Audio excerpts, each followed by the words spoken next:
has Bond been to the Mediterranean before? Wasn't he there in The Spy Who Loved Me? Oh, I guess you're right. But he doesn't speak Greek. So it's all Greek to him?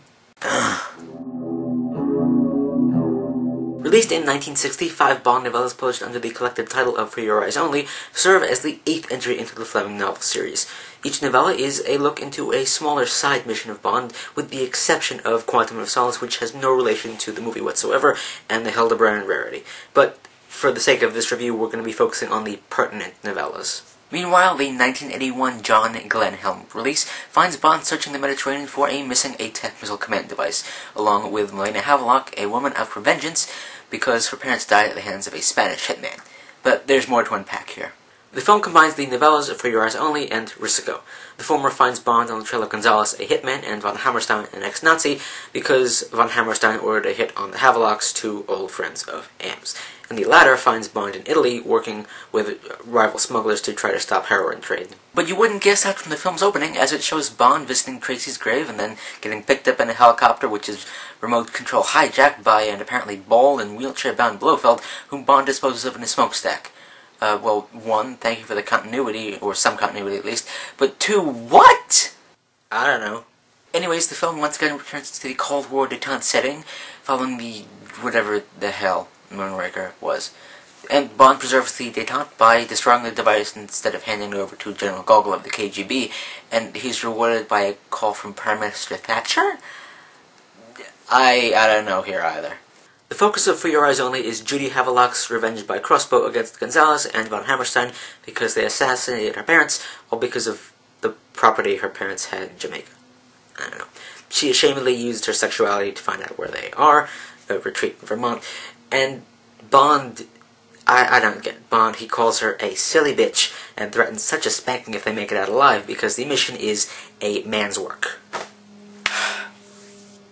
But they end up making it out alive, and it's suggested that they start some short-term relationship in the end. The film does a good job of translating the attack on Gonzales, and even improves upon Bond's attitude towards Melina, played by Caroline Bouquet. She's perhaps more resourceful and more driven than her novel counterpart, as she is half Greek, and won't rest until she fully avenges the death of her parents. And speaking of said death, it's precipitated by the fact that they were doing an underwater excavation in the Mediterranean, which was secretly a cover operation to retrieve the ATAC for the Ministry. The focus of Risico is Bond getting involved in rival smuggling operations in Italy to prevent heroin from getting into the UK.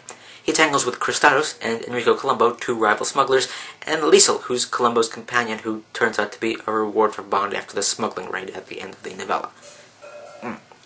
Kristatos, who's originally thought to be a good asset who smuggled a bit on the side as sort of a double agent, turns out to be a smuggler of sorts for Russia, or with Russian interests, and he tries to smear the nobler interest of sorts of Colombo, who smuggles needed things like medicine. Key moments from the novella are well translated, like the dinner scene and the warehouse raid, but Kristatos is given a lot more depth, which is somewhat utilized and somewhat underutilized. So you've got Kristatos, played by Julian Glover, better known as General Veers from Empire Strikes Back, Walter Donovan, the rapidly aging Nazi from Last Crusade, and most recently Grand Maester Pycelle from Game of Thrones, up against Colombo, played by Chaim Topol, better known as Tevye from Fiddler on the Roof, and Zarko from the 1980 Flash Gordon. Flash! Ha-ha! Anyways, Bond and Melina team up with Colombo to take down Kristatos after Kristatos tries to kill the duo, taking a page out of the novel of Live and Let Die. That attempt fails, so the trio, along with Colombo's men, invade Kristatos' mountaintop retreat, and Colombo kills Kristatos with a knife to the back, thereby ending their rivalry. In regards to Bond's luck with women, he doesn't try anything funny with Judy or Liesel in their respective novellas, but they are kind of the rewards at the end of the missions. However, Bond does sleep with their filmic counterparts in the end, but Liesel is kind of killed by Kristatos' henchmen after they sleep together. However, Bond redeems himself by not sleeping with Kristatos' young ice-skating protege, the bratty American BB. The age difference between them is just too great.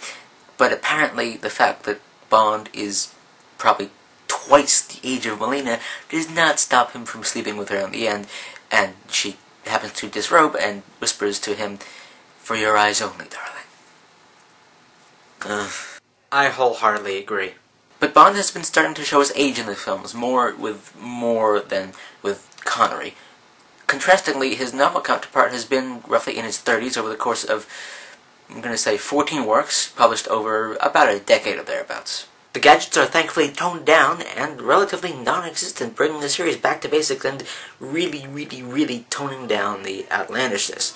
There are, however, some good stunt sequences, but the chase through the Olympic training village area just goes on for way too long. So For Your Eyes Only continues on the path of varying from the source material, with an added Cold War touch and some not quite appropriate disco/techno-y music from Bill Conti and a theme song from Sheena Easton.